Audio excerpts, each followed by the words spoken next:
Já vás vítám na naší tradiční bábovce. Dnešní bábovka je věnována roku české hudby.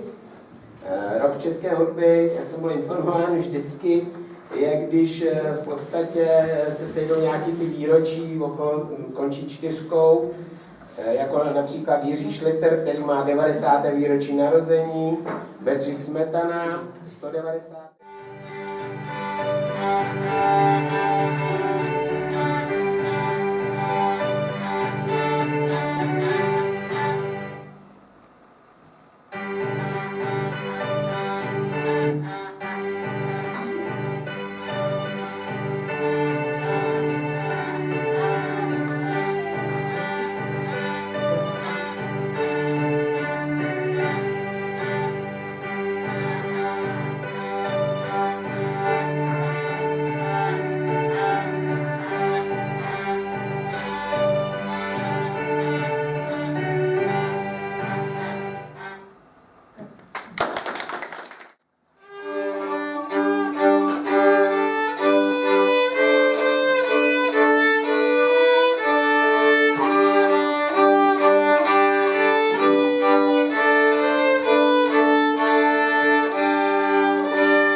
Divadelních her pro ochotníky a také básně.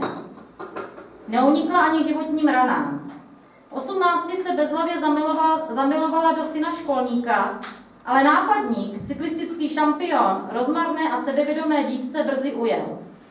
Zhrzená Emma, nezvyklá na neúspěchy, se pokusila o sebevraždu, a to skokem z Pavlače. Naštěstí pro operu neúspěšně. Tím ale zdaleka období zkoušek osudu neskončilo. Palouk na kraji lesa, kolem lesy, v nich na břehu jezera bydlí Ježibaba ve své chalupě. Měsíc svítí.